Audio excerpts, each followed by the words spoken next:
My Borrowed Son. Chapter 23. Terse Table Talk. Kers heard the voices extinguish like a snuffed candle as soon as the call of hello left his lips. There was a light shuffle of light-soled shoes. A few hushed whispers Kers couldn't make out, but guessed it had something to do with protection and curiosity. He decided to call out again. This was one thing he hated about meeting new borrowers, the apprehension and fear of whether they were kind or evil. Too many times his encounters ended up with the latter rather than the former. Images flashed in front of Kers's eyes of memories long past. It was quick, but just enough to set Kers on edge as he spoke up again. Hello? Listen, I don't mean to intrude. My name is Kers. I just moved here with a human. If you don't want me around, I'll go somewhere else. You won't even know I'm here. I just wanted to explore the walls and set up a good place to stay. From one borrower to another. Any help is appreciated. The words he spoke were words Kers heard his brothers say countless times when they moved around as kids. Just saying it made his throat constrict, but he would muddle through that later. The silence that followed was deafening and thick with unease. It put the borrower on edge to the point he reached for the pin on his side. The only hesitation came when a masculine voice, smooth and aged, answered. You alone? Kers breathed a sigh of relief, but he was far from being in the clear. It was a start, though. Yes, I am, he replied, as he thought of Parker, a topic he decided was not good to bring up right at this moment. Another pause. Then, emerging from the corner, was who Kers assumed was the father. He had thick facial hair, but a thinning hairline, both speckled with blonde and silver hair. The borrower had fierce eyes that absorbed the light coming from the light that was on the end of his walking stick. He had a staff light, held out defensively, and quickly evaluated Kers. Whatever this borrower had seen in life, he obviously was a quick reader when it came to character. It took a few moments before he retracted his staff. New arrival, you say? He asked gruffly. Kers nodded. Yeah, haven't been here 20 minutes, replied Kers. From where? Electrical outlet in the living room. Don't worry, I put it back. And the human? Does she know about you? Kers had to think about the borrower's question for a moment. The truthful answer was yes and no, seeing that Amanda knew about Parker. But that wasn't the question. No, she doesn't know about me. I've been around her for 4 years. I can share what I know. Patterns, organization, schedule, offered Kers.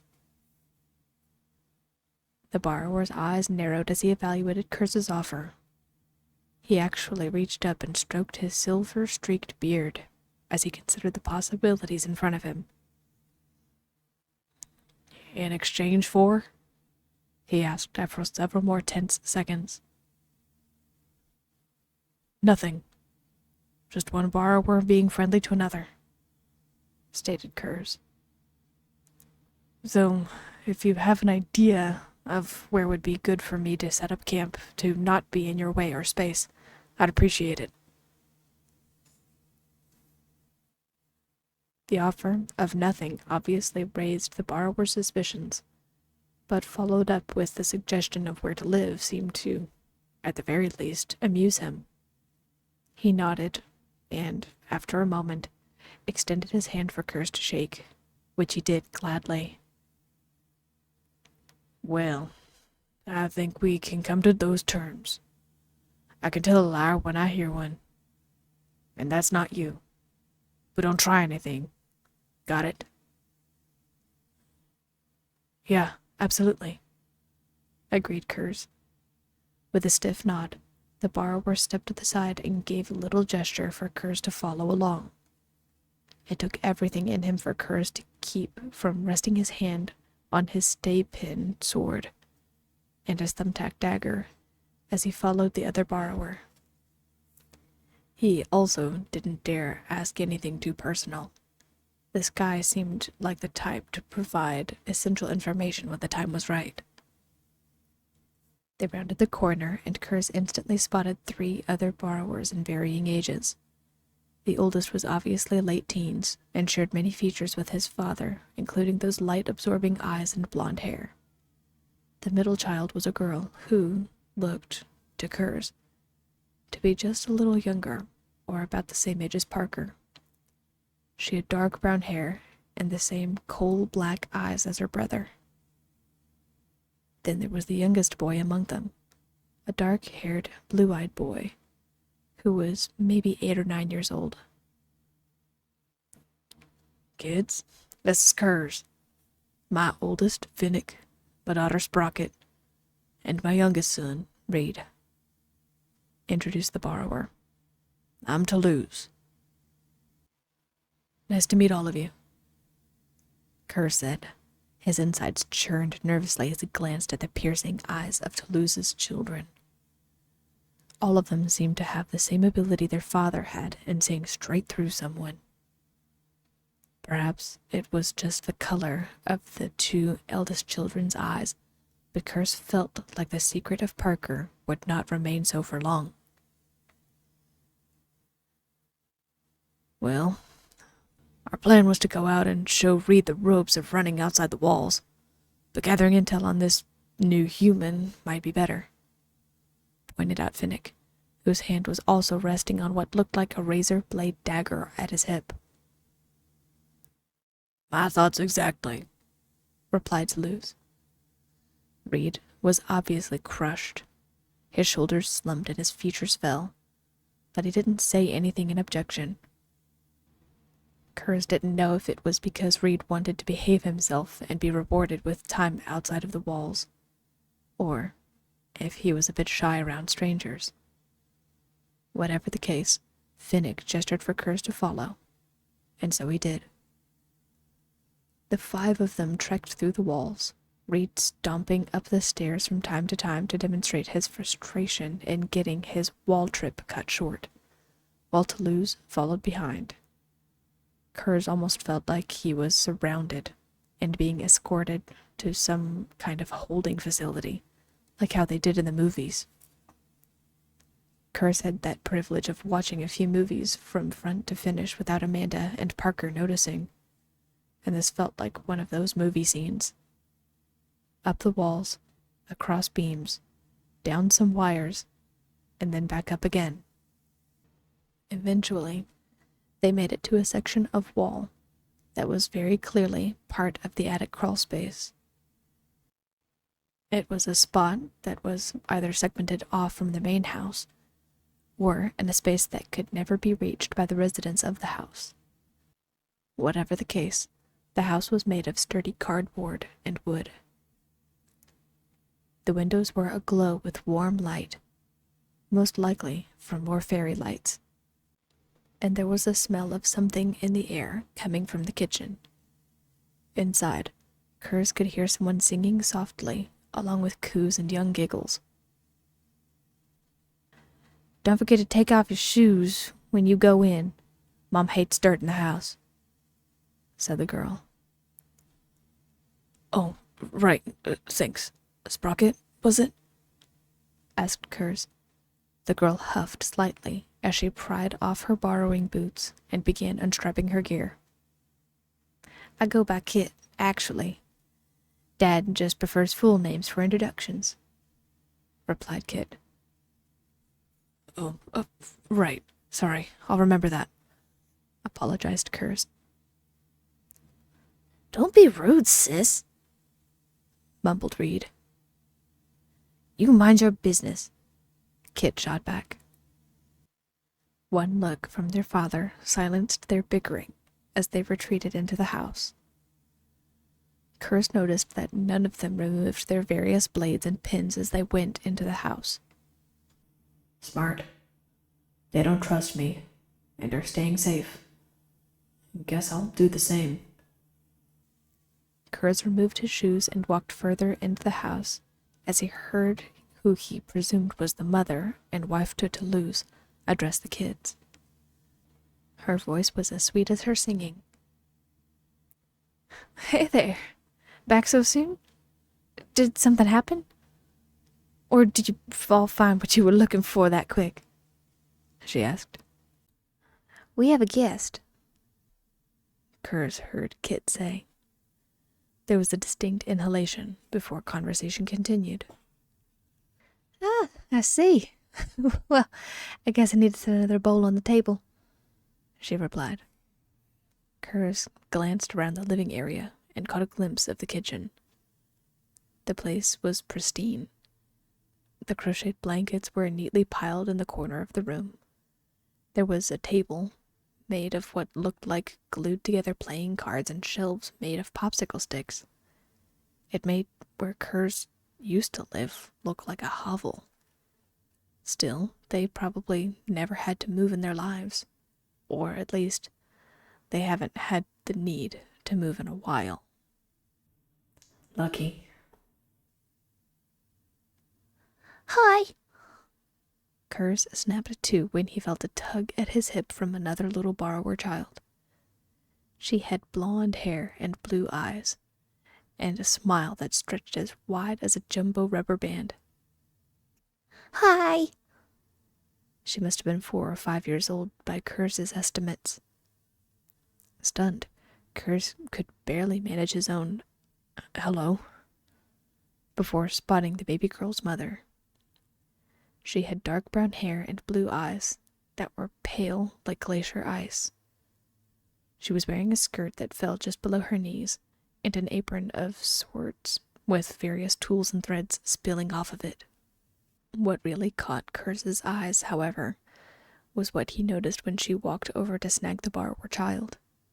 She walked with a severe limp, and the leg that poked out from under the skirt wasn't real. It was fake. A prosthetic, and it looked well made. Dove, I'm so sorry about that, she smiled. Kers shook his head and smiled as he looked into the woman's features. There was so much life in her eyes, like she couldn't be deterred from anything she set her mind to. No, don't worry about it. No harm or anything, said Kers. I'm Kers. Just moved in when I met the rest of your family.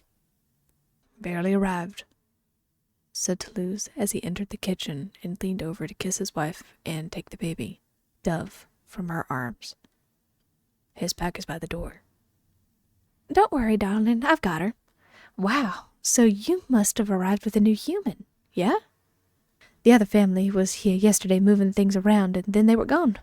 Now we have a new human. I didn't think humans could move so quickly. Then again, they have all those tools and everything. Good for us. There won't be any gap in borrowing. She smiled. A thought must have dawned on her, because she immediately wiped her hands on her apron and held out her hand for Kers. Oh, sorry. I'm Mira. Nice to meet you. The two of them shook hands before her husband cleared his throat. What do you need to finish lunch? Asked Toulouse. Mira gestured to the table and the stove, which looked like part of a heating element that was hooked up to electricity. Just your bums in the chairs and the pot on the table. I hope you don't mind potato soup. I thought we were going to have to start rationing, so I went ahead and made a big batch to start storing in. Mira replied. Here, I'll get... I've got 'em, Mum, said Finnick as he hoisted the pot off of the stove and set it onto the table. making sure to put it on the cloth fragment to keep from burning the table. Mira smiled and nodded as she maneuvered the youngest from one hip to the next, with the smallest wince before carrying her over to the table, the rhythm of her walk showing she had experience walking with a child on her hip. Before he knew it, Kers was sitting down at the table across from the oldest boy and beside the youngest, with Toulouse immediately to his left. There was a warm bowl of soup in front of him, and conversation all around. Never before had he experienced anything like this. A lump formed somewhere in his throat. More images flashed in front of his mind of days gone by. Had he really been alone for so long? "So, Kers," said Mira, as she wiped up her daughter's face once again. "tell us a bit about your travels. Have you always lived around this new human downstairs? Or was this a recent development?" Just as if someone had snapped their fingers, Kers was out of his trance, and in the moment once again. I mostly moved around, except for the past 4 years, which is when I started living in Amanda's building. That's the name of the human woman downstairs," said Kers. "As for my travels, well, there's nothing really to tell. Lived as an outie for most of it, and lived as an innie when I could." "An outie? You mean you lived outside in the elements with the wild animals and everything?" asked the youngest, Reed. His eyes were bright with curiosity, and also filled with the innocence of never being truly afraid in his life. Kers didn't want to scare the kid, but nodded simply to be polite. Already this was more words than he would say in a year, and he was feeling burned out from conversation. Still, he endured the further onslaught, as all of the children, as well as their parents, asked question after question. How long had he lived on his own? What were his skills? Would he be interested in helping ward off some animals trying to get into the baseboards? Where was he thinking about setting up? What kind of things did he need to get started? What really started to make Kers nervous was when they began to ask about the human and her habits. He told them everything. He told them she worked from home a lot but slept soundly through the night, and generally kept to herself when she was home. The borrower went into all of the details he could when it came to how she liked to put things into drawers and the things she would notice going missing. "This is really good, Dad," Finnick said as he helped clear away the dishes. "We'll be able to get everything timed to the second. It's even better because she doesn't have any kids." Kers felt his insides twist, making acid build in the back of his throat. It was like walking on pins and needles. Kers knew he needed to discuss this as soon as possible, but it didn't stop the impending dread. Before things went any further, Kers decided to speak up. With no real plan of attack, he took a breath and dared to begin the impossible conversation. "Actually, she does have a kid." The family glanced around at him curiously before continuing their dinner cleanup. "Well, that's unfortunate," muttered Toulouse. "Thought we'd get a break after the last family left. No matter. We'll be no worse for wear. We'll just..." "Actually," interrupted Kers, "there's something about the kid that is going to be a bit hard for you to hear." The room quieted as all eyes fell on Kers. It made him feel like bugs were crawling all over his skin. He hated attention, even as a child, and this was his ultimate nightmare. Swallowing the lump in his throat, he continued. "The kid's name is Parker. He's a really sweet kid, but he's a little different, especially from Amanda." This was it. the moment of truth. Because he's a borrower. It felt like someone set electricity into the air, charging it and making everyone's hair stand on end. Everyone's eyes widened to the size of human dinner plates. Expressions varied from confusion to disturbed horror and anger. It was a scene of complete and utter mortification, and Kers knew the bombardment from earlier would be nothing compared to what was in store for him. Toulouse was on his feet in the blink of an eye as the kids retreated several steps away from the table. What do you mean? She captured him? Asked Mira. Kers shook his head and took a visible breath in hopes it would de-escalate the situation. No, I don't think so. I honestly think that she found him and has been taking care of him for all of his life, replied Kers. I want to tell you... You mean to tell me a human has been keeping a borrower hostage and you've just watched for 4 years? Growled Toulouse. Dad, do you think he's her pet too? Hissed Finnick, as his hand now rested obviously on his hip dagger, ready to draw in an instant. The afternoon had turned from a pleasant one to one of utter chaos in a matter of seconds. This was bad. Kers knew he had to rise to his own defense and provide some kind of explanation. He cursed himself for not being as eloquent as his eldest brother. He continued to sit and shook his head as he said, I'm no pet, boy. You would do well to remember that. And I can tell you, I've wrestled with this from the first day I found them together. I'll tell you if you're willing to hear me out. The family exchanged wary glances, so Kers continued in a rapid word vomit that put teenage gossipers to shame. I was moving in the middle of winter from the home I was previously in. I thought I might have been seen, and kept to the borrower code of staying on the move. I saw them playing in the snow outside and began planning a rescue mission immediately. When I made it to their home, I saw them sitting together, watching a movie just like any other parent and child I have seen in previous homes. She made sure he had food, and they even read together that night. I had no supplies and no way to take care of him, and Parker didn't seem like he was in any danger. I decided to get enough supplies to survive, and then I would rescue him. But the more I watched, the more I realized this kid has no idea that he was a borrower, and was happy living with his adopted mother. I've been watching ever since to make sure he was all right, keeping to the shadows and being ready if anything should happen. Kers realized how difficult it must be to hear and understand everything he was saying. He wasn't even sure half of his words made sense.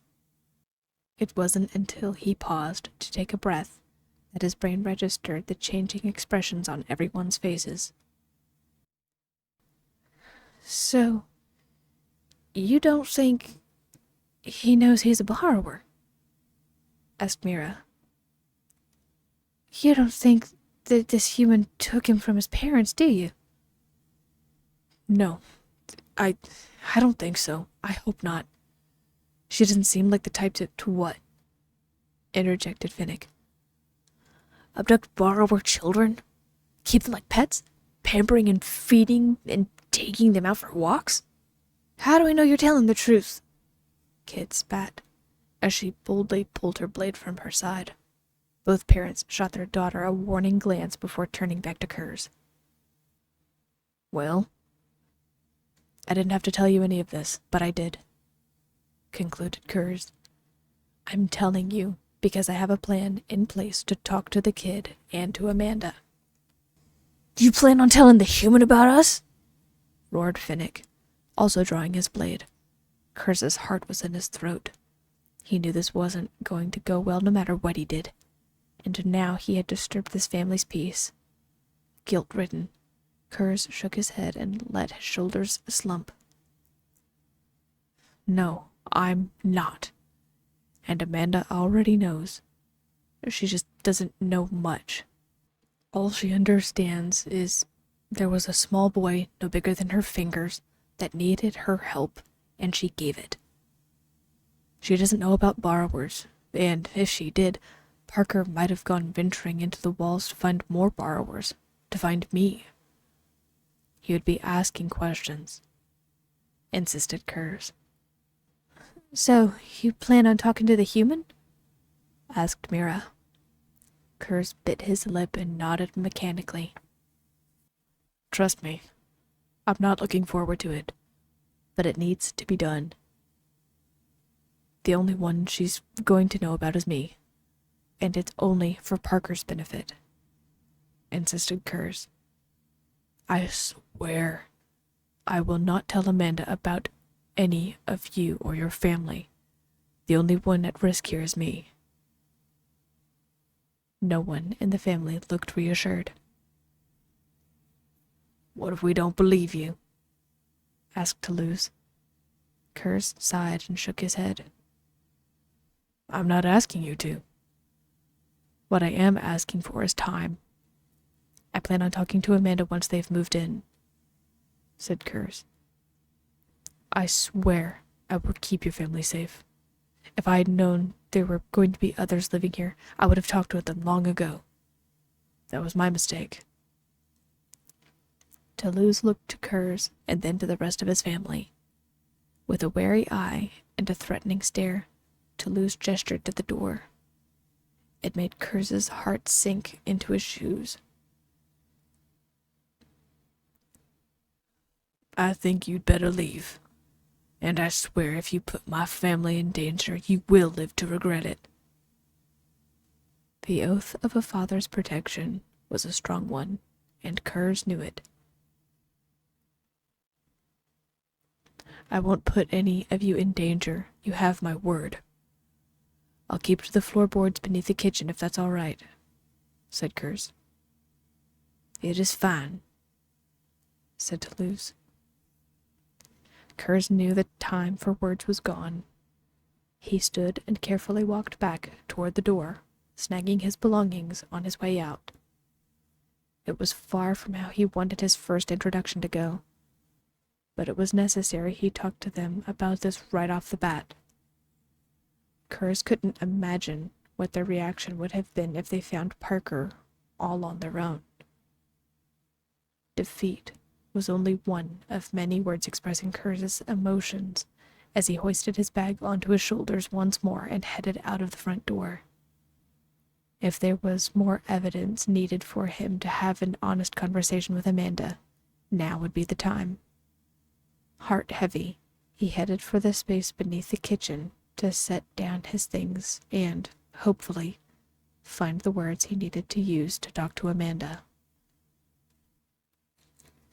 Meanwhile, in the home, the borrower family was a flurry of emotions.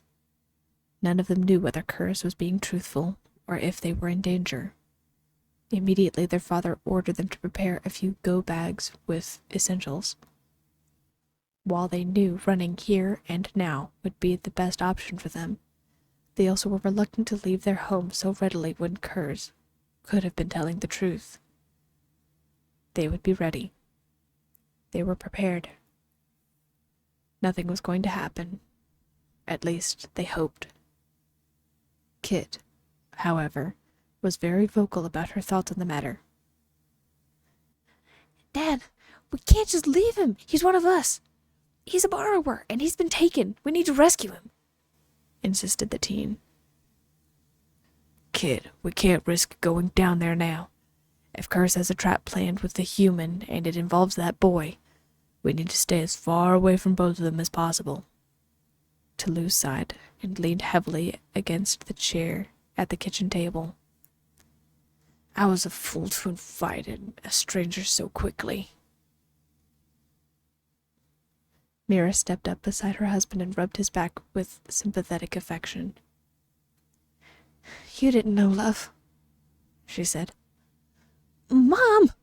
We can't just leave him, argued Kit. We have to wait and see what's going to happen.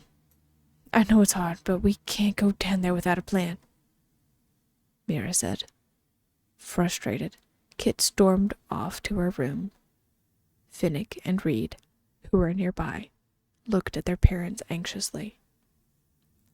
So, we're just gonna leave him, if we need to run? Asked Finnick. Both parents shook their head. No, we won't just leave him if it can be helped. We just need time to figure this thing out first.